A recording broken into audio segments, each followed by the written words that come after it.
Bonjour à tous et à toutes. Bienvenue à l'Université de Montréal.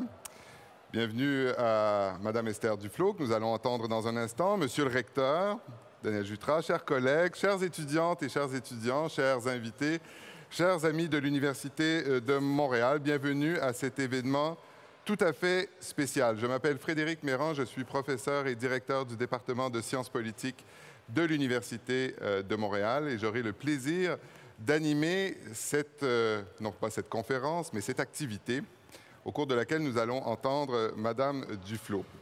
Aujourd'hui, nous allons parler d'inégalité et de pauvreté. Et une des pires, sinon la pire inégalité que l'on connaisse dans l'histoire humaine, c'est évidemment la colonisation. Alors, avant d'aller plus loin, j'aimerais reconnaître que l'Université de Montréal, où nous sommes, est située en territoire autochtone, non cédé par voie de traité. Et je voudrais saluer celles et ceux qui, depuis des temps immémoriaux, en ont été les gardiens traditionnels. Alors, j'exprime, au nom de l'Université, mon respect pour la contribution des peuples autochtones à la culture des sociétés, ici et partout autour du monde. Je vous invite à réfléchir à ça au cours de la conférence que nous allons entendre. La conférence va durer environ une demi-heure et elle sera suivie d'une période de questions que je dirigerai et auxquelles Esther Duflo pourra répondre. Alors, tout d'abord, j'aimerais, pour souligner l'importance que nous accordons à cet événement, inviter mon patron, le recteur de l'Université de Montréal, Daniel Jutra, à vous dire quelques mots. Et il sera suivi par Nathalie Gay, qui est la directrice générale de l'Observatoire québécois des inégalités, une des organisations qui, avec le Centre d'études et de recherche internationale de l'Université de Montréal, le CERIUM, et le Festival Métropolis Bleue, sont parmi les organisatrices de cet événement. Daniel.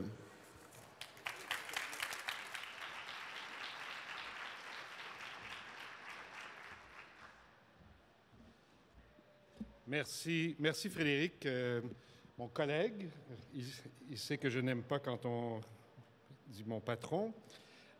Donc bonjour à tous et à toutes. Je suis vraiment très heureux de vous accueillir au Campus 1000 de l'Université de Montréal et bienvenue à cette rencontre exceptionnelle avec la professeure Esther Duflo, prix Nobel d'économie 2019.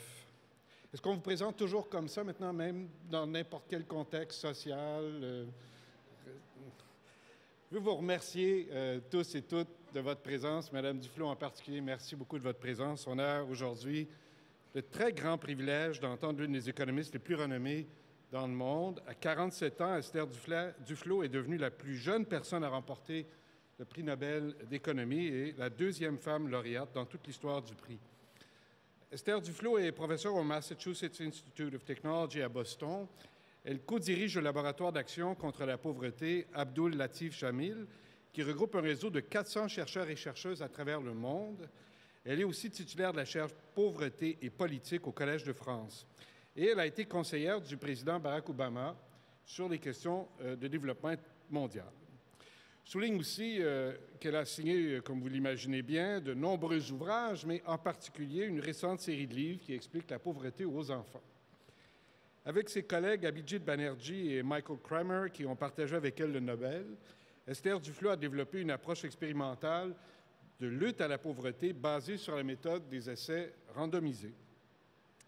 C'est une approche très pragmatique qui s'éloigne un peu de ma compréhension de ce qu'on fait de façon assez traditionnelle en théorie économique, avec des modèles abstraits qui n'ont pas nécessairement de résonance sur le terrain. Cette approche compare des résultats d'expériences de terrain pour trouver les meilleures façons de réduire la pauvreté. Nous ferons donc la rencontre aujourd'hui d'une scientifique de terrain, une économiste qui s'intéresse au sort des personnes qui gagnent moins de 2 $ par jour, une chercheuse engagée qui n'hésite pas à renverser les idées reçues. Esther Duflo a démontré plusieurs fois au cours de sa carrière que des expériences et des données fiables ont le pouvoir d'influencer les décisions politiques. Elle nous rappelle que les choix qui ont été faits dans le passé ne sont pas immuables et que rien ne nous empêche de faire collectivement d'autres choix pour bâtir un monde plus juste. Alors, je veux remercier les partenaires de l'Université dans l'organisation de cette rencontre, le Centre d'études et de recherche internationale de l'Université de Montréal, le CERIUM, l'Observatoire québécois des inégalités et le Festival Métropolis Bleue. Et surtout, merci à vous, professeur Duflo, pour ce moment que vous nous accordez aujourd'hui. C'est vraiment un très grand honneur pour nous de vous recevoir à l'Université de Montréal. Merci et bonne conférence.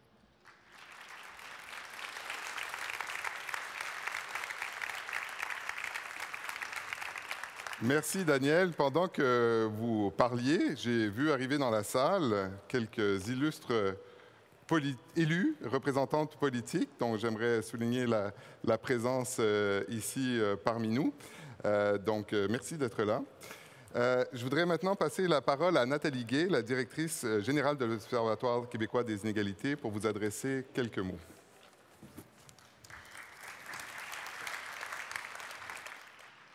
Bonjour. Alors, Madame Esther Duflo, prix Nobel d'économie 2019, Monsieur le recteur, distingués invités et vous toutes et tous qui êtes interpellés par la question de la pauvreté et des inégalités. Alors, c'est un réel honneur de vous saluer et de vous souhaiter la bienvenue à cette conférence. Je tiens en premier lieu à remercier Esther Duflo qui a accepté l'invitation conjointe du Festival Métropolis Bleu et de l'Observatoire québécois des inégalités afin de recevoir le prix Lumière sur les inégalités qu'elle recevra ce soir. Donc, à travers ce prix, l'Observatoire et le Festival soulignent la part inestimable des recherches de Mme Duflo sur les questions liées aux inégalités et à la pauvreté, ainsi que l'important travail de vulgarisation et de partage des connaissances dans sa série de livres « La pauvreté expliquée aux enfants ». Je remercie aussi l'Université de Montréal, le Cérium et le Festival Métropolis Bleu pour leur vif intérêt, leur grande générosité et l'excellente collaboration qui promet de produire encore cette année un événement de grande qualité pour le bénéfice du plus grand nombre. Je remercie aussi chaleureusement la formidable équipe de l'Observatoire qui m'accompagne dans cette démarche. L'Observatoire québécois des inégalités œuvre à la production et au transfert de connaissances sur différentes formes d'inégalités au Québec afin d'éclairer la prise de décision et de sensibiliser un large public aux causes, conséquences et solutions liées aux inégalités. Grâce à un partenariat avec la Faculté des arts et des sciences, que je remercie et salue au passage, nous avons trouvé ici une terre d'accueil qui nous permet de collaborer avec divers partenaires. En 4 ans, l'équipe de l'Observatoire a mené plus de 30 projets, produit des analyses et des outils de vulgarisation sur des sujets allant de l'insécurité alimentaire aux inégalités liées au changement climatique, en passant par les impacts de la pandémie sur les populations moins nanties. Esther Duflo nous rappelle souvent que la population fait 2 fois moins confiance aux économistes qu'aux météorologues. Mais son travail, celui de ses collègues et d'autres alliés qui proposent de faire évoluer les politiques publiques au moyen d'évaluations aléatoires et de preuves scientifiques, parviendront peut-être à changer cette perception. Du moins, c'est sans doute le cas des quelques 400 millions de personnes dans le monde qui ont bénéficié de programmes améliorés par le travail des chercheurs affiliés au GEPAL, le laboratoire donc qu'elle a fondé avec Abhijit Banerjee et Sendhil Mullainathan en 2003. Pour paraphraser le titre de l'un de vos derniers livres, vous êtes définitivement une économiste utile en ces temps difficiles. Puisse votre passage au Québec renforcer l'intérêt pour votre démarche scientifique et favoriser l'adoption de politiques innovantes permettant de réduire la pauvreté et les inégalités. Merci.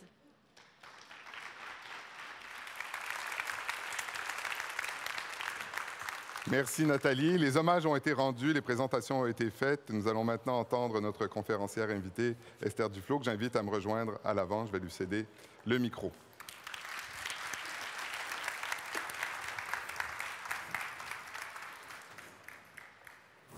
Bonjour à toutes, bonjour à tous. Merci à l'Université de Montréal de m'accueillir ici. Et merci à vous toutes de prendre un peu de temps dans votre journée pour parler de ces sujets importants.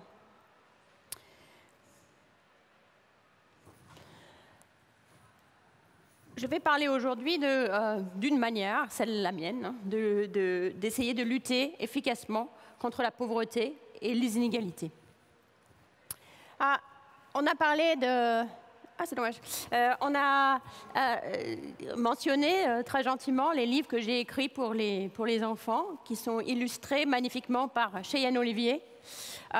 Certaines de ces illustrations vont nous accompagner pendant cet exposé. Malheureusement, je vois que les couleurs ont un peu ont pâti du transfert. Mais vous voyez ici un jeune garçon, Bibir, qui aide une très vieille femme et très pauvre femme à sortir de sa maison qui s'est effondrée sur sa tête. Et en quelque sorte, c'est quelque chose que nous avons fait collectivement dans le monde, avec plus d'efficacité qu'on pourrait le penser au cours des 30 dernières années. D'une certaine manière, beaucoup de choses vont mieux aujourd'hui qu'il y a 15 ou 20 ans, quand je suis entrée dans cette carrière et que j'ai commencé à dévouer mon travail à la lutte contre la grande pauvreté dans le monde. Alors d'abord, la pauvreté elle-même a diminué. Entre 2010 et 2019, la part de la population qui vit avec moins de 2 $ américains par jour et par personne est passée de 15% à 8%, donc presque une division par deux. Bien sûr, beaucoup de ces gens qui sont sortis de la pauvreté sont en Chine et en Inde, et donc on dit voilà, c'est la croissance économique, etc. Mais ce qui est bon à savoir, c'est que ce n'est pas juste la Chine et l'Inde. Même proportionnellement, là on voit les plus grandes réductions dans la pauvreté, on en voit dans tous les continents. Vous voyez la Tanzanie, le Tadjikistan, le Tchad, le Congo, la République kirghize, et puis la Chine et l'Inde arrivent proportionnellement entre 5e, 6e place. Effectivement, il y a beaucoup de gens en Chine et en Inde, donc ça représente une grande partie des gens qui sont sortis de la pauvreté. Mais ce n'est pas du tout un phénomène qui est uniquement dû à l'intégration de la Chine et de l'Inde dans le marché international. Au-delà de la réduction de l'extrême pauvreté, c'est-à-dire des gens qui consomment moins de 2 $ par jour et par personne, il y a eu aussi une amélioration sensible et importante de la qualité de la vie, mesurée par la chose la plus importante possible, comme par exemple être en vie. Donc vous voyez une réduction de la mortalité maternelle et infantile, à la fois la mortalité maternelle et la mortalité infantile ont été réduits à peu près de moitié depuis 1990. À nouveau, cette réduction n'est pas due particulièrement au fait que les pays avaient plus de ressources. On trouve les réductions les plus fortes dans un pays comme la Biélorussie, qui a plutôt moins de ressources au cours du temps, le Bangladesh, le Cambodge, le Kazakhstan, Malawi, tout petit pays africain où la croissance était à peu près de zéro, le Maroc, la Mongolie, le Rwanda, le Timor oriental et la Zambie. Donc d'où vient ce progrès? Je crois qu'il est essentiellement, il est pour une large part dû à un progrès du pragmatisme dans les décisions économiques, parmi les décideurs économiques, un remplacement du type de conseil qui était donné par des organisations comme le FMI ou la Banque mondiale ou l'OCDE aux pays les plus pauvres, de se concentrer sur la réduction des déficits, le consensus de Washington, ces réductions des déficits, augmentation de la croissance, etc. Ça s'est progressivement, ce consensus de Washington s'est transformé peu à peu en un consensus assez largement partagé internationalement vers les objectifs du millénaire d'abord, puis les objectifs de développement durable qui les ont remplacés, qui sont des objectifs beaucoup plus pragmatiques. Il y a la réduction de la pauvreté, mais après il y a l'éducation, la santé, l'environnement, etc. Les objectifs du millénaire étaient encore plus pragmatiques que les objectifs de développement soutenable parce qu'il n'y en avait que 10.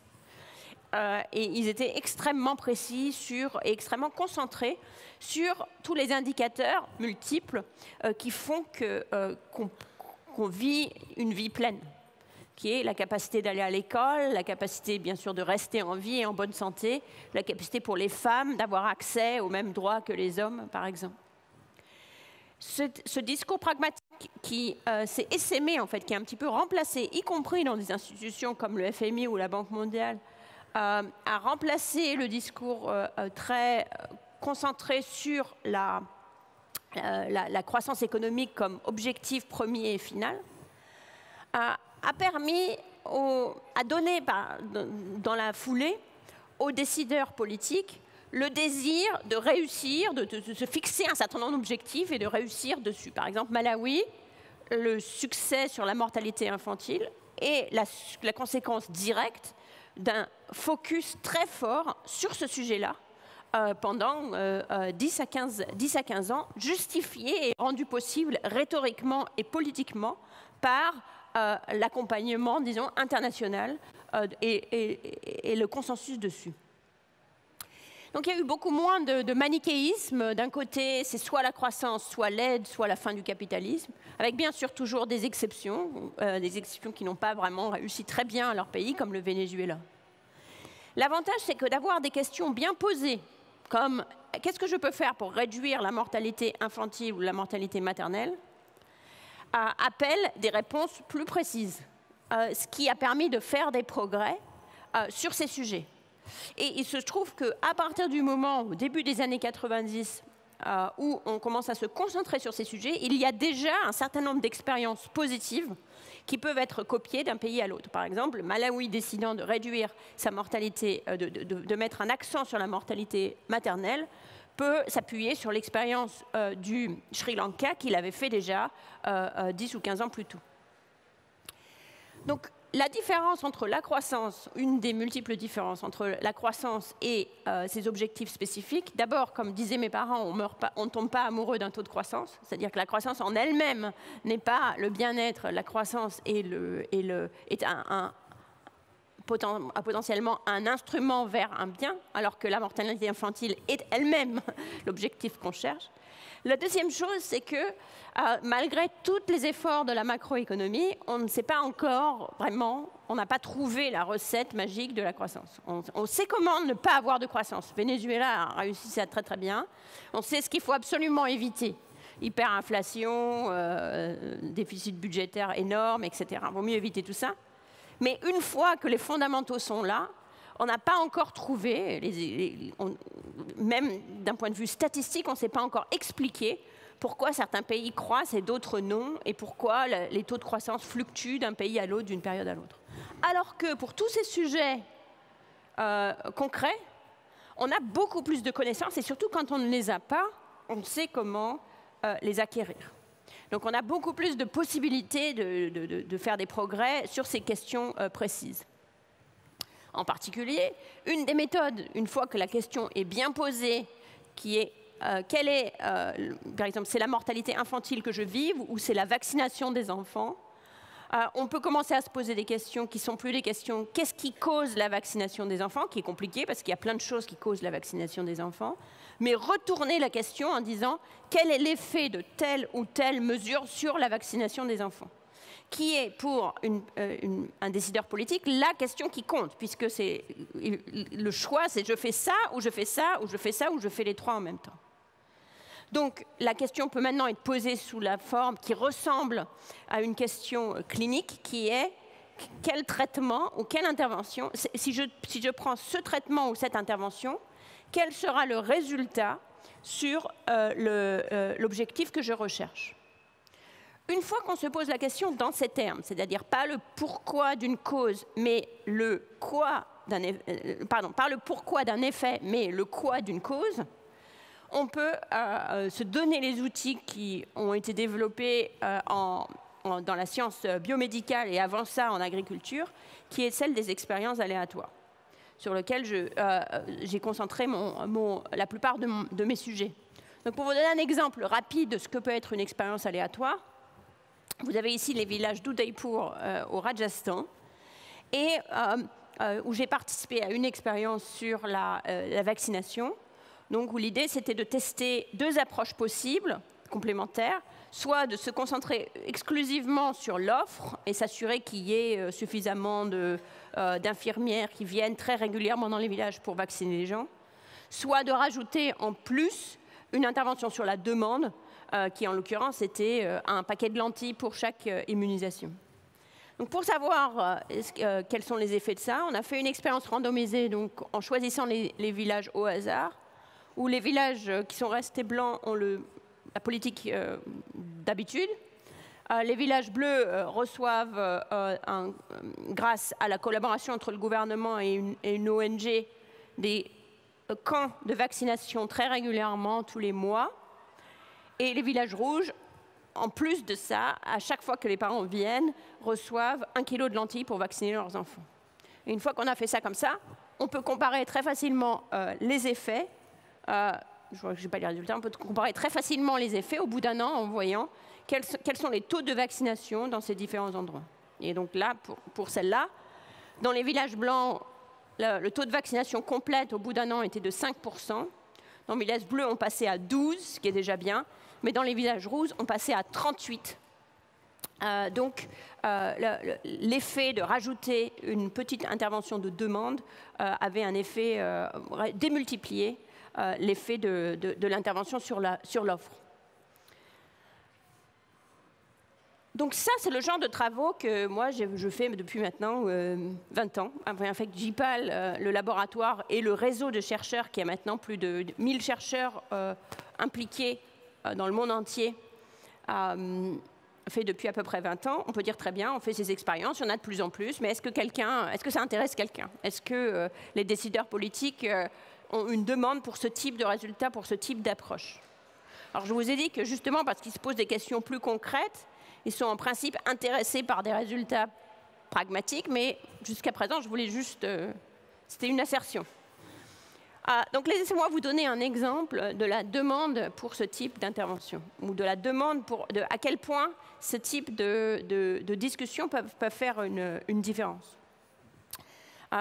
Pendant la crise du Covid, juste au début de la crise du Covid, en mars,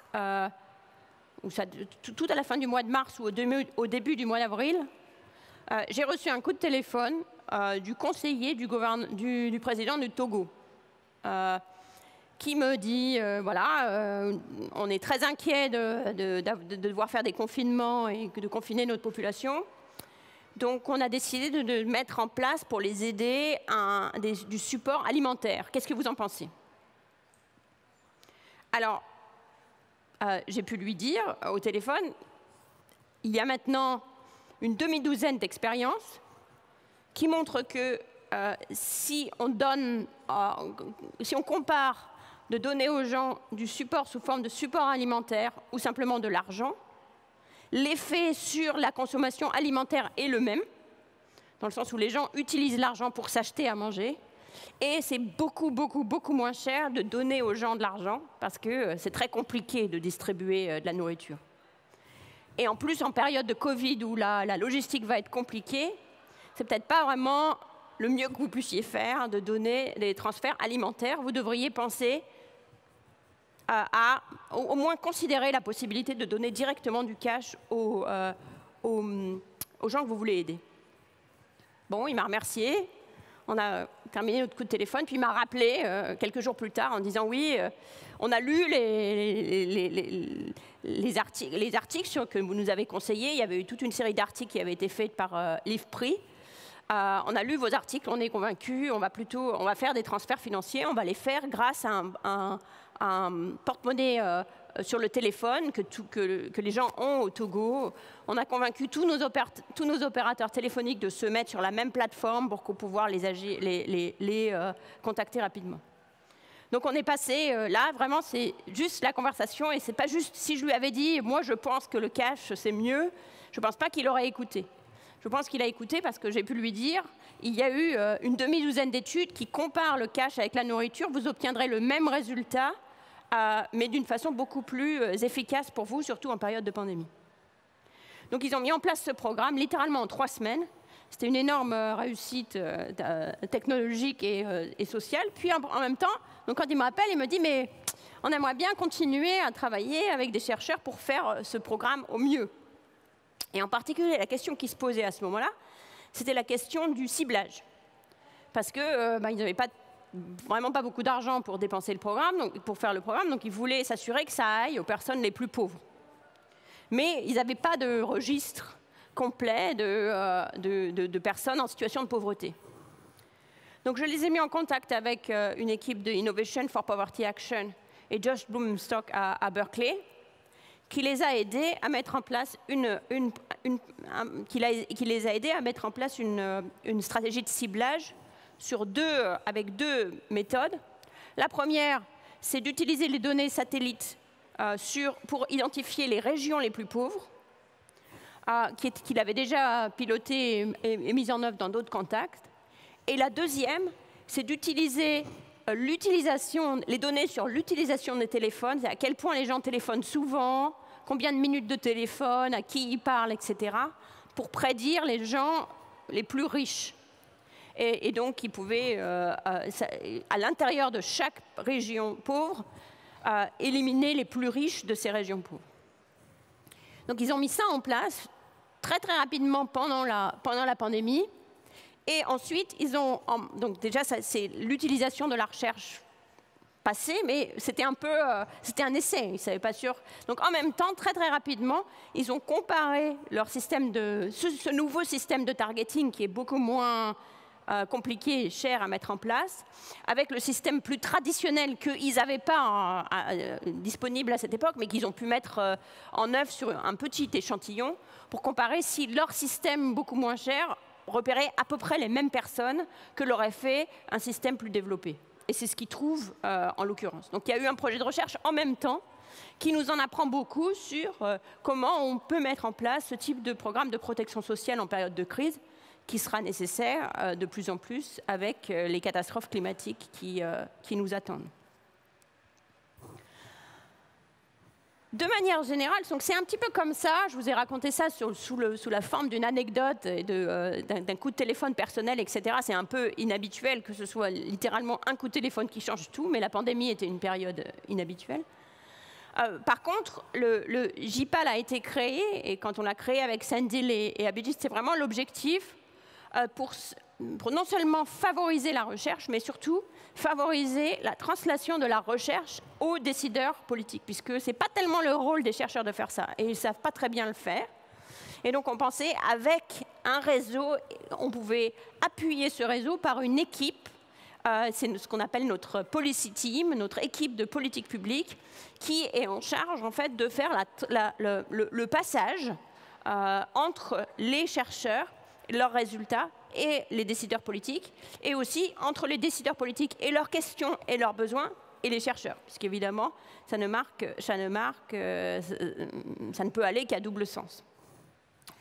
Cela nous permet cette combinaison entre programme de recherche et articulation avec les politiques publiques, nous a permis d'avoir une influence sur le monde qui est bien plus grande que le nombre de gens qui participent à nos expériences. Donc, en 2021, 540 millions de gens avaient été touchés par des programmes que des chercheurs de JPAL avaient montrés comme étant efficaces et qui avaient pu être développés par la suite. En général, pas par nous. En général, en ayant fait justement cette communication, parfois avec notre aide, mais souvent même sans notre aide.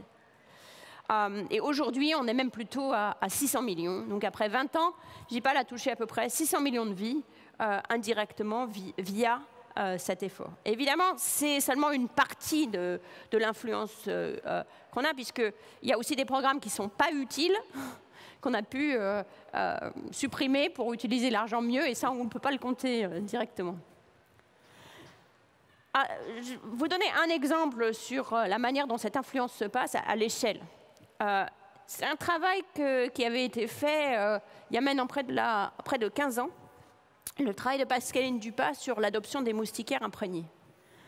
Donc pour lutter contre le paludisme, jusqu'à très récemment, on n'avait qu'un seul outil vraiment efficace pour prévenir le paludisme, c'était les moustiquaires imprégnés. Aujourd'hui, on a l'espoir d'un vaccin, mais on ne l'a pas encore. Donc il y a un consensus absolument de tout le monde qu'il faut qu'il y ait un maximum de moustiquaires qui soient distribués et utilisés. Mais dans les années 90, début des années 2000, il y avait un grand débat sur est-ce qu'il faut les donner ou est-ce qu'il faut faire payer.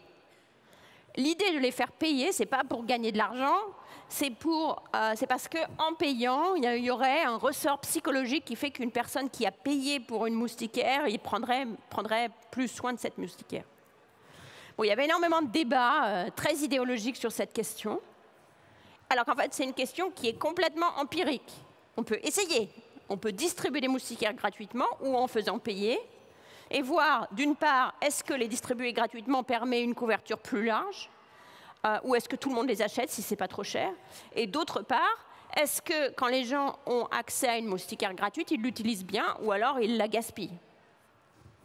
Pascaline Dupas, qui est aujourd'hui professeure à bientôt Princeton, qui à l'époque était une étudiante en thèse, a lancé, avec Jessica Cohen, une série d'expériences sur cette question, donc en distribuant des moustiquaires à la population à différents prix, de 0 à 50% de subvention. Et elle a trouvé des résultats importants. Il y a quelque chose qui s'est passé sur le... C'est pas grave. Ne vous inquiétez pas sur les axes, mais ce qu'on voit, c'est que ceux qui ont obtenu la moustiquaire gratuitement, alors j'essaie de comprendre maintenant ce qui est écrit là. Oui, la ligne bleue, c'est le nombre de gens qui en ont eu effectivement une, et ensuite on voit c'est en fonction du prix. Donc la ligne bleue, on voit que plus les gens ont besoin de payer pour la moustiquaire, moins ils ont de chances d'en avoir. Et l'élasticité est assez forte. Donc les gens se découragent assez vite de devoir payer. La ligne rouge, c'est l'usage de la moustiquaire pour ceux qui en ont une effectivement. Et on voit que là, par contre, elle est complètement plate. Donc cette crainte que les gens qui reçoivent une moustiquaire gratuitement ne l'utilisent pas bien, il se trouve être infondée. Donc là, c'est ces résultats. Résultats qui, par la suite, ont été répliqués, testés, etc., qui sont révélés parfaitement robustes. Du coup, finalement, les résultats les articles de Dupas et les autres ont fini par emporter les convictions. Et même des organisations comme, par exemple, Population Service International, qui avant faisaient payer les moustiquaires, se sont converties aux moustiquaires gratuites. Il y a eu un partenariat en 2008, la naissance du partenariat Rollback Malaria, avec 500 partenaires privés et publics internationaux, dont Population Service International, se sont lancés dans une campagne de distribution massive de moustiquaires. En 2019, on arrivait à peu près 70% des ménages. Ce n'est pas universel, mais c'est mieux que les 2% en 2000. Un article paru dans Nature estime que 450 millions de cas de paludisme en moins sont dus à cette diffusion massive de moustiquaires. Donc c'est un exemple de comment on passe de la recherche à l'application. Et voilà, à nouveau, avec une des images de nos livres, avec une petite fille qui dort sous une moustiquaire gratuite qui lui a été distribuée pendant un camp de vaccination. Donc, parce qu'en fait, liant les deux projets dont je vous ai parlé, les moustiquaires sont souvent en Afrique distribués dans les camps de vaccination contre la rougeole, qui à la fois fait venir les gens pour se faire vacciner, et en même temps, comme ils sont tous là de toute façon, ça réduit les coûts de distribution. Donc cet enfant-là a été reçu sa moustiquaire en venant se faire vacciner. Mais donc cet exemple, il est magnifique, mais en quelque sorte, il est un peu trompeur parce que ça ne se passe pas si souvent, si facilement que ça, si souvent. L'exemple un peu trompeur, ce serait l'idée, voilà, vous faites votre petite expérience, par exemple les projets de Pascaline aidés au Kenya, ensuite vous analysez les résultats, vous préparez une jolie note de synthèse, vous la distribuez aux décideurs publics, et hop, l'adoption à grande échelle suivra. En fait, c'est pas du tout comme ça que c'est souvent pas comme ça que ça se passe pour plusieurs raisons. D'abord parce que pour avoir un conseil à donner, une étude n'est pas suffisante. Même par exemple pour la malaria, il a fallu vraiment beaucoup d'études avant d'être vraiment convaincu qu'on avait raison. Même chose, je n'aurais pas parlé avec tellement d'assurance au conseiller du président togolais s'il n'y avait pas eu une demi-douzaine d'études de l'IFPRI qui arrivaient au même résultat. La deuxième chose, c'est que des tas de choses se passent quand on passe d'une petite échelle au passage à l'échelle. Et la troisième chose, c'est que quand les programmes sont mis en place, que ce soit suite à une expérience ou simplement suite à une idée que quelqu'un a, il y a énormément de travail entre le concept d'une politique et sa mise en œuvre. C'est ce que j'appelle la plomberie de la politique, qui est extraordinairement important et que personne n'adore faire. Et donc, un des rôles que je suggère à mes collègues économistes et que je fais beaucoup moi-même, c'est ce que j'appelle la plomberie, c'est-à-dire de faire des choses moins conceptuelles peut-être, mais sur vraiment qu'est-ce qui fait la différence entre des toutes petites choses qui font des différences entre ce qui marche et ce qui ne marche pas. Donc, je vais vous parler un petit peu du point 1 et du point 3 aujourd'hui. Pour le point 1, la manière dont j'aime penser à l'interaction entre les études de détail et le moment où on comprend un peu mieux un sujet, c'est comme les peintures pointillistes, comme celle de Degas, de Seurat, ici c'est le déjeuner à la Grande Jatte de Seurat. Chaque point est littéralement un point, un très joli petit point, très bien fait, très précis. Vous pouvez penser à chacun de ces points représente une expérience. Voilà, on a compris bien une chose, on a un petit point. Mais en tant que tel, ça ne nous permet pas d'aller beaucoup plus loin. On ne comprend pas tout, pourquoi. On ne comprend pas, par exemple, bien, avec juste seulement une expérience, comment les gens prennent leurs décisions de santé, pourquoi les écoles ont du mal à apprendre aux enfants ou quelque autre sujet. Pour ça, il faut accumuler les expériences, certaines très proches, donc ça va être d'autres points bleus, et d'autres plus éloignés, mais qui finissent par, ensemble, nous donner un tableau général. Et c'est comme ça qu'avec le livre pour Economics, par exemple, on a essayé de construire un petit peu la peinture pour avoir l'image complète sur différents sujets comme la santé, l'éducation, etc. Et dans mes livres pour les enfants, qui sont aussi organisés par sujet, puisque chaque fiction est sur un sujet particulier, c'est un petit peu un tout petit tableau sur la santé, sur l'éducation, sur l'environnement, sur la place des femmes en politique, un tout petit tableau qui condense tout ce que j'ai appris du travail des autres et du mien dans une certaine mesure. Un exemple de ça, donc, c'est le microcrédit. Le microcrédit était encensé dans les années 2000, puis il a été très rapidement, il est passé de la position de solution miracle à l'ennemi public numéro 1. Et dans un cas comme dans l'autre, il y avait très peu de données pour dire c'est la solution qui transforme, qui fait tout le monde sortir de la pauvreté versus le microcrédit tue, conduit les pauvres au suicide, etc. Tout ça, c'était très journalistique. Il se trouve que depuis longtemps, j'essayais de trouver des partenaires pour travailler, pour étudier le microcrédit, mais au départ, les partenaires n'étaient pas particulièrement enthousiastes, parce que les choses allaient bien pour eux, et donc ils n'avaient pas spécialement envie de se mettre en danger. Bon. Puis finalement, les premières évaluations ont commencé, et au départ, en particulier, la première évaluation qui a eu des résultats est une évaluation en Inde, qui a montré peu d'effets du microcrédit.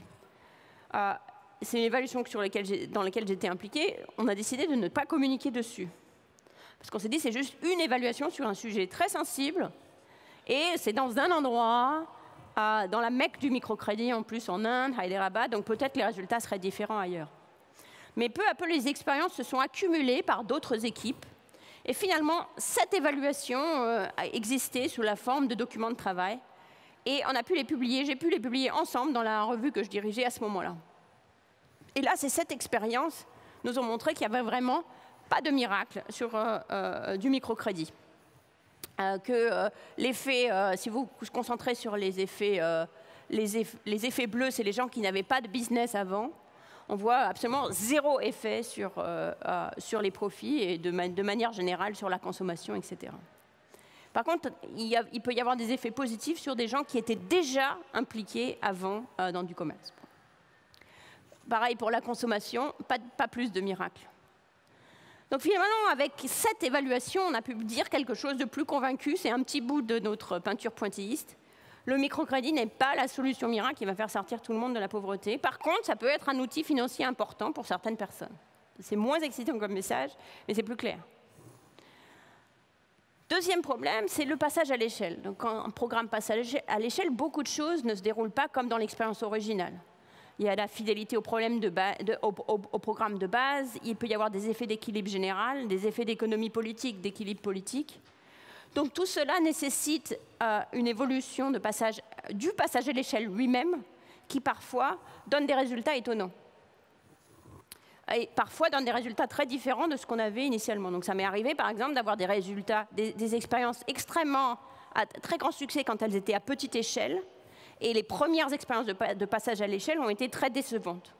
Mais après, justement, en travaillant avec des gens qui vont sur le terrain, on embauche souvent des étudiants de sciences politiques qui vont interviewer tout le monde pour savoir comment la socialisation du programme se fait à grande échelle, permet souvent d'identifier ce qu'il faut faire pour permettre un passage avec succès.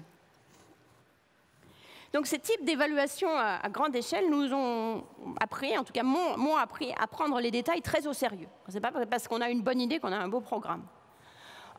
Et c'est souvent le cas, donc à chaque fois qu'on a l'occasion d'intervenir dans les problèmes, dans les détails de politique publique, ça demande de se pencher sur ces détails qui sont importants et qui sont souvent négligés, ce qui demande d'adopter cette attitude de plombier. Alors, qu'est-ce que c'est un plombier?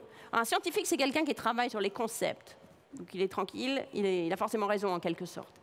Un ingénieur prend en compte la complexité du réel, mais il a un laboratoire pour manipuler exactement ce qu'il veut changer.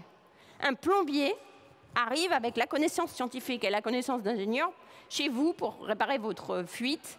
Et tout ce qu'il peut faire, c'est essayer. On dit, bon, je vais essayer ça, puis si ça marche, tant mieux, puis si ça ne marche pas, tant pis. Et l'économiste plombier, c'est un peu pareil. Il y a tellement de choses qui pourraient ne pas se passer comme on s'y attend, que tout ce qu'on peut faire, c'est faire un essai et voir ce qui se passe. Un exemple de plomberie intéressant, c'est justement mon seul projet de plomberie. C'était un projet avec Veolia au Maroc. Donc le gouvernement de Tanger, de la ville de Tanger, voulait absolument que les ménages pauvres aient accès à l'eau. Pour ça, ils avaient imposé aux firmes privées qui voulaient les contrats d'exploitation de l'assainissement de promettre un certain nombre de branchements sociaux. Donc la volonté politique était là. Veolia avait fait tous les travaux pour brancher les gens dans les quartiers pauvres du centre-ville. Donc les gros travaux de plomberie étaient faits, mais personne ne s'était inscrit au programme. Donc ils étaient venus nous voir à ce moment-là, Veolia, en disant on ne comprend pas pourquoi personne veut notre programme, pourtant on leur propose même un emprunt. Et en fait, en rendant visite aux gens, on s'est rendu compte que pour candidater à ce programme, il fallait avoir plusieurs papiers qu'il fallait amener à la ville, à la mairie. Il fallait souvent y aller plusieurs fois, c'était un peu compliqué. Et on a proposé d'inscrire les gens chez eux et de prendre des photos des documents en question et de faire l'inscription des gens chez eux. Et ça nous a fait passer la demande proche de 0 à 70% pour le service. C'est vraiment la plomberie pour la plomberie. J'arrive à la fin de mon temps.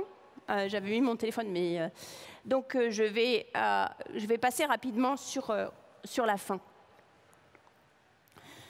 Une question que vous vous posez pour conclure, c'est avec mon optimisme BA, est-ce que j'ai passé les 15 dernières années sous un rocher? Il s'est quand même passé des tas de choses désagréables, surtout récemment. Évidemment, la Covid, les inégalités, le délitement démographique, artificial intelligence, robots, climat, tous ces problèmes, est-ce que je les ignore? Alors non, je ne les ignore pas. Après tout, j'ai publié en 2019, avant que le Covid sorte, un livre qui s'appelle en anglais Good Economics for Hard Time et qui, en français Économie utile pour des temps difficiles, qui touche précisément à ces sujets-là, ces sujets de crise. Mais dans l'ensemble, la raison pour laquelle j'ai commencé par l'optimisme, c'est que ces problèmes d'inégalité sont des problèmes de pays riches. D'un point de vue qui peut se voir dans cette courbe qu'on appelle la courbe de l'éléphant, qui caractérise assez bien l'évolution des inégalités dans le monde jusqu'à récemment en tout cas. Ça montre la croissance des revenus par percentile dans toutes les régions du monde entre 1980 et 2016. C'est des données du WID dirigé par Thomas Piketty. Et on voit donc l'augmentation des inégalités dans les pays riches, où le top 1% a capturé 27% de la croissance mondiale. C'est la trompe de l'éléphant. Aux dépens de 90% de la population aux États-Unis et en Europe de l'Ouest. Mais de l'autre côté, les 50% les plus riches ont capturé eux-mêmes 12% de la croissance totale. C'est moins que les 1% les plus riches. mais ça permet quand même d'avoir une croissance, une réelle croissance de revenus chez ces plus pauvres, qui est la source de la diminution de la pauvreté dont on a parlé avant. Donc jusqu'à maintenant, quand on était un économiste développement spécialiste des pays les plus pauvres, on pouvait se dire, finalement, chez nous, c'est là où ça ne se passe pas trop mal par rapport aux problèmes des pays riches. Mais tout ça, c'est en train de changer. Et ce qui se passe dans les pays riches est en train d'avoir une influence importante dans les pays pauvres par le changement, du fait du changement climatique. Donc dans un de mes livres, il n'y a plus d'eau. C'est un effet du changement climatique. Donc le dérèglement climatique risque de tout changer et risque d'effacer une grande partie des gains dont je vous ai parlé, d'ici, pas tout de suite, mais d'ici 2100, pour deux raisons. D'abord parce que les pays pauvres sont des endroits où il fait déjà chaud, et donc vont rajouter plus de jours extrêmement chauds, contrairement au Québec où il n'y aura pas beaucoup de jours extrêmement chauds. Et par ailleurs, les gens qui habitent dans les pays pauvres sont aussi moins protégés contre le changement climatique parce qu'il se trouve que le revenu et l'éducation sont extrêmement protecteurs.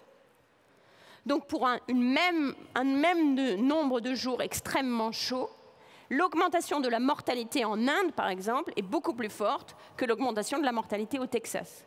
Et si je compare une ville au Pakistan et Riyad en Arabie Saoudite, on s'attend à peu près aux mêmes augmentations de température, mais avec des effets sur la mortalité qui seront bien plus importants au Pakistan. Le résultat, c'est que si on regarde les coûts du changement climatique en termes de mortalité, on va les trouver essentiellement dans les pays les plus pauvres. Et en fait, dans les pays riches, y compris le Canada, vous voyez ici, le changement climatique va diminuer la mortalité. Parce que si les hivers sont moins froids, il y aura moins de gens qui mourront pendant les vagues de froid. Donc c'est un petit détail un peu à cacher peut-être, que le changement climatique va diminuer la mortalité dans les pays de l'OCDE, alors même qu'elle va l'augmenter de 73 morts par 100 000 personnes dans les pays les plus pauvres. Pendant ce temps, les émissions, évidemment, viennent des pays les plus riches, en particulier les émissions liées à notre consommation. Donc c'est un problème complètement inédit, un problème, en tout cas, de mon vivant. C'est plutôt comme l'esclavage. C'est un problème de politique où le problème est déjà le leur et sera de plus en plus le leur pour les pays pauvres, mais les instruments pour le résoudre n'est absolument pas dans leur contrôle. Il n'y a rien que les pays pauvres peuvent faire, avec l'exception de l'Inde, qui va faire une différence matérielle sur le climat. Ils peuvent faire des efforts quand même, mais concrètement, comme les émissions ne viennent pas des pays pauvres, il y a très peu de choses qu'ils peuvent faire. Donc c'est un problème sur lequel ils n'ont aucune poigne qui les affecte directement. C'est très différent de la mortalité infantile, qui est le problème est chez eux, et c'est aussi eux qui peuvent prendre des solutions. Donc c'est un problème tout à fait nouveau, qui va avec un paradoxe, c'est que la seule chose qu'ils peuvent faire, c'est d'essayer de s'enrichir en énergie le plus vite possible, d'où on voit par exemple l'Inde refuser absolument de promettre de ne plus utiliser de charbon, puisque eux ils disent désolé, mais c'est l'électricité qui nous protège contre le changement climatique, donc pour l'instant c'est ça qu'on va faire. Donc que faire? D'abord réaliser que lutter contre les inégalités, c'est aussi lutter contre le réchauffement, simplement parce que justement l'empreinte carbone des gens est extrêmement liée à leur consommation totale. Donc si on arrive à taxer de manière très progressive la consommation, et en particulier si on arrive à taxer très fortement les personnes les plus riches du monde, on en ferait déjà des progrès directs. Deuxième chose, mais c'est probablement pas faisable d'avoir un impôt international sur les revenus les plus forts, mais ce qui est, je crois, faisable, c'est de rajouter, je propose 1% d'impôt minimum pour les corporations aux négociations qui ont lieu en ce moment pour un impôt minimum qui est autour, c'était prévu pour être 15, mais ce sera peut-être plutôt 12, de rajouter à ces 12% 1% de plus qui pourrait être modulé en fonction du bilan carbone et surtout qui serait affecté exclusivement aux pays pauvres pour la protection sociale immédiate en cas de catastrophes qui ont déjà lieu, l'adaptation, qui est le moyen terme, et évidemment la mitigation, mais pas en priorité, enfin aussi, mais sachant bien que ce n'est pas là que l'effort prioritaire a lieu. Donc je vais en finir là-dessus, et simplement, peut-être que vous dites, étant donné que je dis ça, est-ce que du coup je vais arrêter de faire des expériences, de la recherche, des expériences sur des sujets comme l'éducation, la santé, etc., et me transformer en activiste pour le climat? Non, pour deux raisons. D'abord parce qu'il reste des millions de pauvres aujourd'hui, ici et maintenant, dont les conditions de vie ont besoin d'être améliorées ici et maintenant. Donc on ne peut pas tous se dévouer à ce qui va se passer dans 100 ans, même dans les pays pauvres, parce que sinon il ne restera plus personne pour en bénéficier. L'éthique et l'instinct nous conduisent à nous préoccuper d'eux ici et maintenant. Et deuxième chose, l'écosystème du climat ressemble un peu à l'écosystème de la pauvreté il y a 15 ans, c'est-à-dire vraiment la recherche absolue de la solution miracle. Que ce soit le nucléaire ou les voitures électriques ou la capture du carbone, tout le monde a sa solution miracle. Alors qu'en fait, je suis absolument convaincue que comme pour la pauvreté, ça va être une multiplication de choses, aucune particulièrement fantastique ou extraordinaire individuellement, mais qui, si on regarde dans 30 ans, c'est mon espoir, vont nous dire on a vraiment fait des progrès sur cette question. Donc ma stratégie pour ma vie à moi, c'est de cultiver notre jardin, c'est-à-dire choisissons un sujet, même s'il paraît modeste, que ce soit sur le climat, sur la pauvreté ou tout autre sujet qui vous passionne, débroussaillons, plantons des fleurs et voyons ce qui pousse. Voilà une jolie image de jardin pour terminer. Et une phrase de Keynes qui dit « Si les économistes pouvaient réussir à se faire considérer comme des gens humbles, compétents, à peu près comme des dentistes ou des plombiers, ce serait formidable. » Merci beaucoup.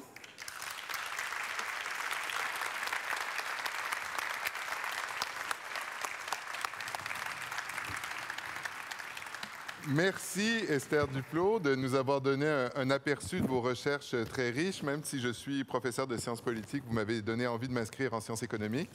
Il n'est jamais trop tard. Il n'est jamais trop tard. Mais des sciences économiques qui sont ouvertes sur beaucoup d'autres disciplines et enjeux. Je pense que c'est un tour de force aujourd'hui d'avoir réuni dans la salle, je vois des collègues, des professeurs de travail social comme Céline Belot qui travaille sur la pauvreté et l'itinérance, comme Tania Sabat en relations industrielles qui travaille sur les discriminations, comme Jean-Philippe Terrien qui travaille sur la solidarité internationale. Il y a Claude Pinard, le PDG de Centraide, qui est la plus grosse organisation communautaire à Montréal. Je l'ai mentionné, il y a des élus comme Gracia Katawa, Rachel Bedayan et Valérie Patro qui sont là pour vous écouter aussi. Donc c'est exactement ce qu'on cherche à faire à l'université, c'est de réunir toutes ces communautés. Et évidemment, j'en oublie certainement beaucoup, qui ont le privilège de partager vos résultats, mais aussi de vous poser des questions. Alors, on n'a pas tous les jours l'occasion de poser une question claire, précise, à une prix Nobel d'économie. Je vous invite à vous diriger vers les micros pour ce faire. Et je vous donnerai la parole à tour de rôle, en commençant par la gauche. Je vous invite aussi à partager avec vous votre prénom et votre nom avant de poser votre question. Merci. Bonjour, Karen Abraham. Je suis économiste de formation, mais actuellement illustratrice botanique. Donc, j'ai été marquée par les exemples qu'on a vus aujourd'hui. Merci beaucoup, professeur Duflo. Par le fait qu'il y a comme un renvoi après des politiques qui cherchent à subventionner les plus pauvres. Il y a comme, je prends l'exemple de la COVID, ici il y a eu des subventions qui sont allées directement pendant le confinement pour aider les personnes à s'en sortir. Ce n'était pas des sommes énormes, je pense que par rapport à leurs dépenses, ce n'était pas un grand... Mais on a entendu pendant des mois et des années que maintenant ils ont plein d'épargne, ils n'ont pas de dépenser, ils ont plein d'argent, on leur a trop donné, ça a créé plein de déformations dans l'économie, mais je pense qu'en sortant de la pandémie, on voit que c'est pas, qu'ils sont pas forcément dans une meilleure position, et le fait d'avoir des personnes en position de pouvoir qui se demandent est-ce qu'on a trop donné. Ça décourage un peu tout le monde. Donc, je pense, comment peut-on surmonter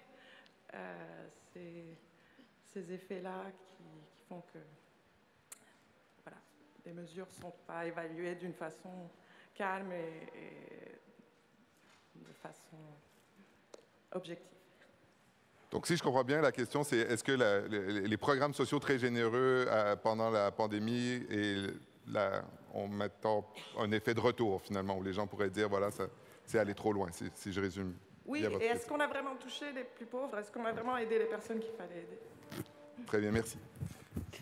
La pandémie, c'était quand même une période un peu extrême, inhabituelle, où à la fois il y avait énormément de besoins et peut-être moins de personnes pour essayer de les gérer. Donc il a fallu agir très très vite. Et je pense que l'instinct qui a eu lieu qui a été partagé dans tous les pays riches qui ont pu se le permettre, de distribuer le maximum possible d'aide pour tenir les gens la tête hors de l'eau, était le bon. D'ailleurs, on voit la différence. Les pays riches ont pu dépenser 27% de leur PIB en mesures fiscales de support pour leur population. Les pays pauvres, qui n'ont pas la possibilité, qui n'avaient pas le luxe de pouvoir emprunter, ont dépensé 2% de leur PIB. Après, ce qu'on voit aussi, c'est que dans les pays riches, la pauvreté n'a pas augmenté pendant le Covid.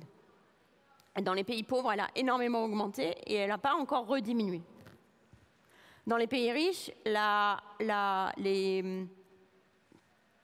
les économies ont pu redémarrer très très rapidement.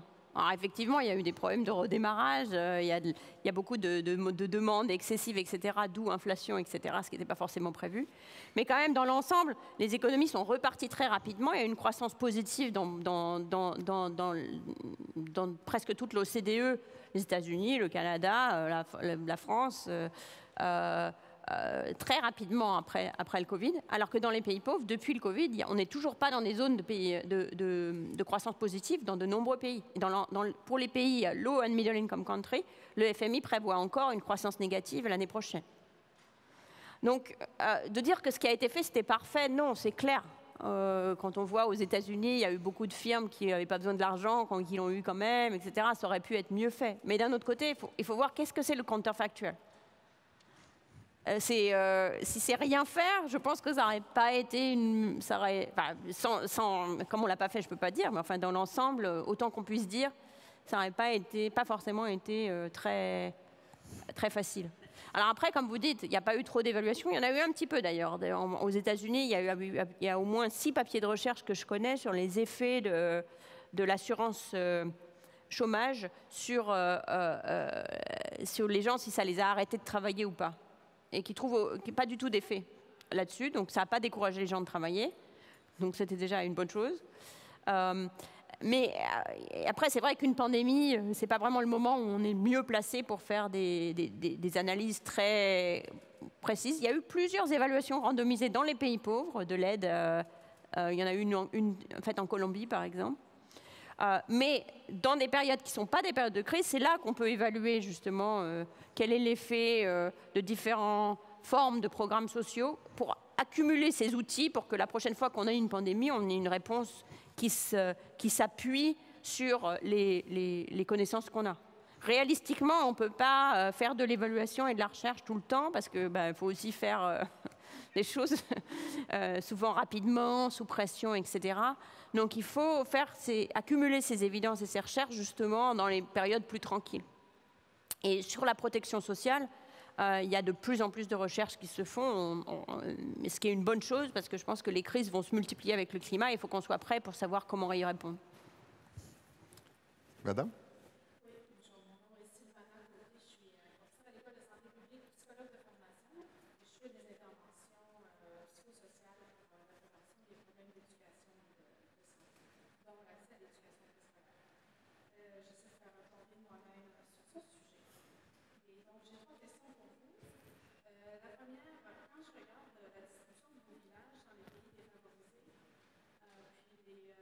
mesures que vous avez prises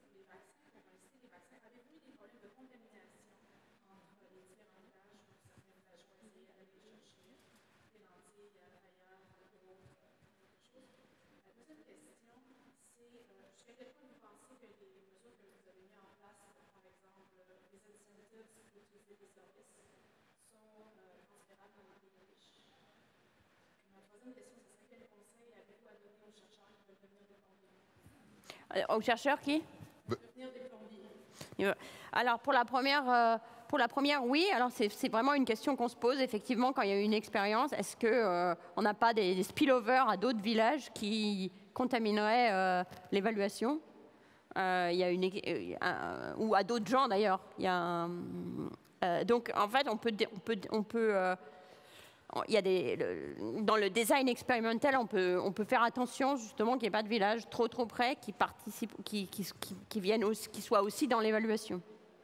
Ce qui permet, s'il y a des spillovers, de les mesurer sans que ça contamine le groupe de contrôle. Donc, par exemple, dans l'expérience des lentilles, on voit très bien, on voit que quand il y a les lentilles dans un village, les gens viennent aussi des villages voisins. Ce qui, en principe, c'est une bonne chose de toute façon, puisque ça permet de rentabiliser au mieux l'infirmière qui est là. Et du fait combiné de l'augmentation de la vaccination dans les villages traités et dans les villages voisins, l'infirmière qui travaille tellement plus que ça revient moins cher de donner des lentilles que de ne pas en donner par enfant vacciné. Parce que le coût fixe est absorbé sur un grand nombre d'enfants qui viennent. Donc, c'est très important de prendre les spillovers en considération. J'ai oublié la deuxième question. Sur la transférabilité des mesures. Ah oui.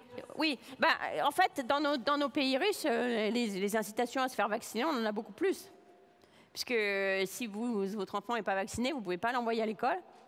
Sauf si vous arrivez, si vous trouvez une lettre, etc., soit d'un leader religieux, soit d'un médecin, etc., pour expliquer que ce n'est pas possible. Donc, en quelque sorte, les incitations elles sont déjà là. C'est justement ce que... Mais dans un pays comme l'Inde, par exemple, où on ne peut pas vraiment avoir une obligation vaccinale s'il n'y a pas de garantie que les vaccins sont disponibles.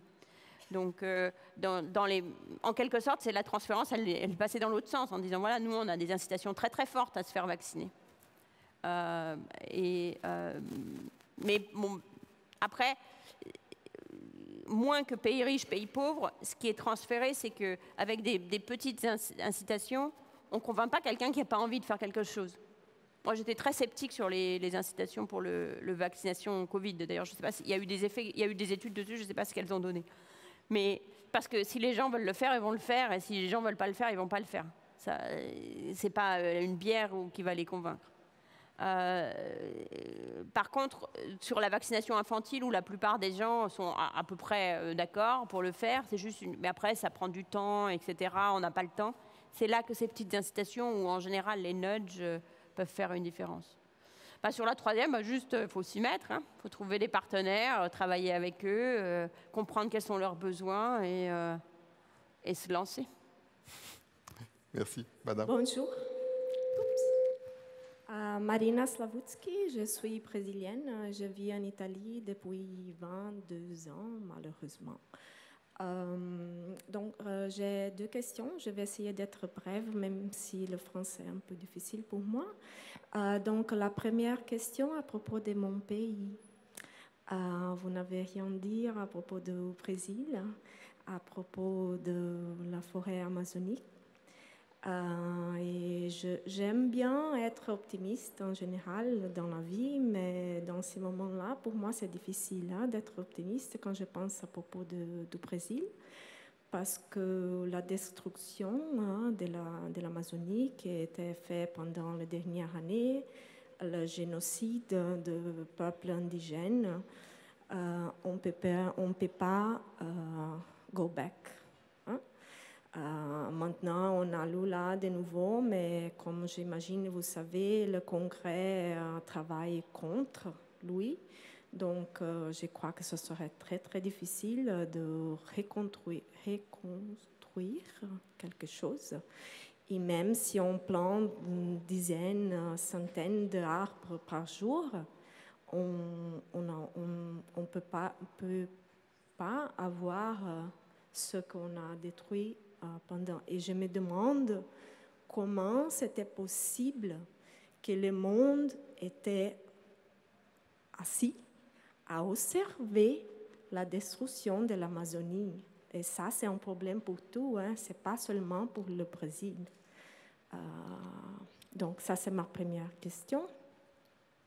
La deuxième question, j'ai fait une recherche à propos de la santé mentale périnatale. Et votre collègue Nobel Amartya Sen a fait plusieurs études à propos de l'inégalité de genre et comment, si on travaille pour améliorer ça, l'économie de tous les pays pourrait être beaucoup mieux. Et je pense à mon cas, par exemple. Moi, comme femme, je ne me sens pas libre au Brésil, je ne me sens pas libre en Italie. Donc, en général, mon tendance est de me cacher. Hein.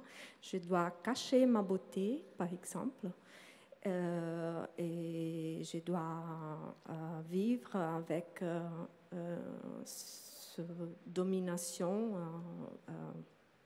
masculin très fort. Et ici, je suis ici c'est ma dernière fois à Montréal pour ma recherche doctorale. Et ici, je me sens libre. Je peux rentrer chez moi toute seule le soir, sans père. Et je peux être belle, sans me sentir jugée. Et donc, wow. Pour moi, j'ai tombé amoureuse avec Montréal l'année dernière. et ça, c'est une chose de mon vie, mais si on pense en égal, la qualité de vie des femmes, c'est très important pour le monde et pour l'économie. Merci. Alors, je pense qu'il y avait surtout du commentaire et moins de questions.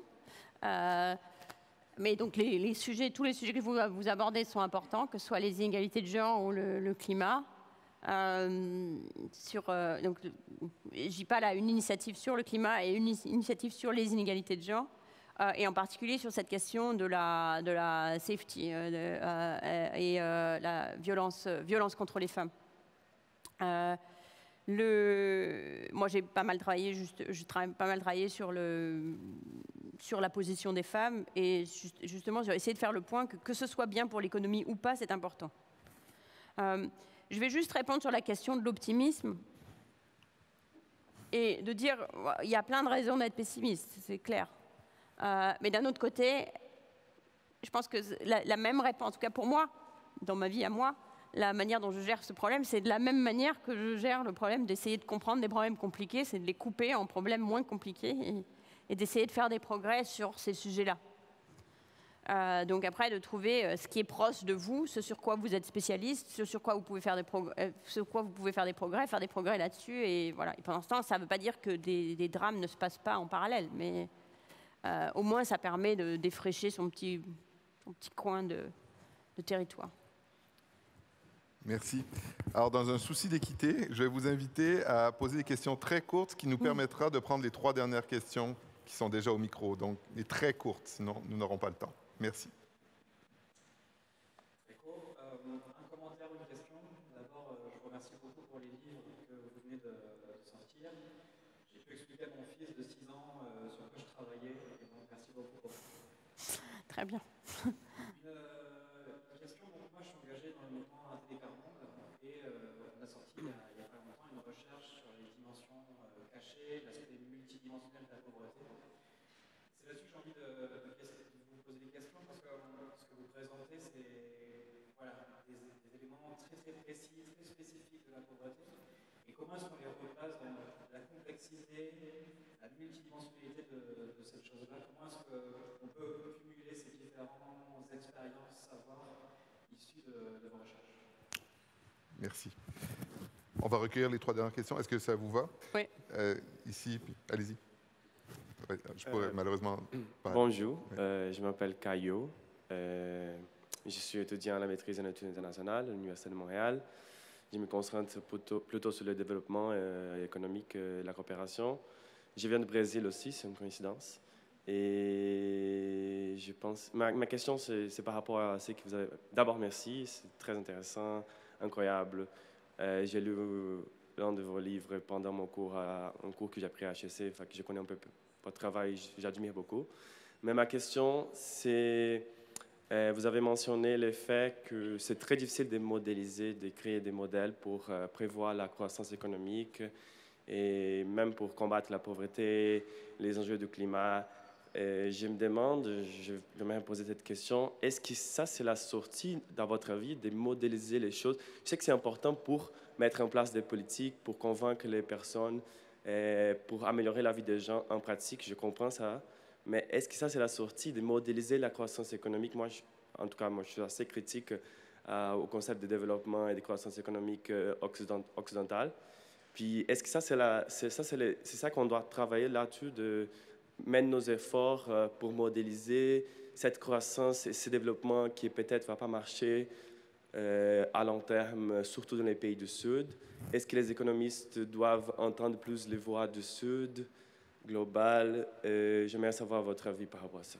Merci. Et nous allons prendre, je suis désolé, une dernière question, mais sinon on ne pourra pas respecter les temps qui m'ont été impartis. Allez-y, courte, s'il vous plaît. Je pense que vous le savez, à Montréal, le secteur communautaire, c'est vraiment la colonne vertébrale du développement social à travers les associations, soit étudiantes ou pour les immigrants.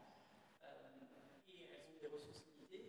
Ma question, c'est, comme pour le secteur associatif, on sait que les politiques sociales ont parfois des ressources limitées, notamment en contexte d'inflation. Quelles sont les politiques, on va dire, à prioriser pour qu'elles soient les plus efficaces? Non, je suis désolé, je suis désolé. En lien avec la première, c'est comment rejoindre mieux les gens pour faire des politiques plus efficaces. Alors peut-être je vais commencer par la question du jeune homme du Brésil. Oui, moi je trouve que c'est une perte de temps de se concentrer. Pas dire ça. Je m'excuse auprès des gens qui modélisent la croissance. En tout cas, de mon point de vue, moi, c'est pas ça que je passerai mes journées, de modéliser la croissance en tant que telle.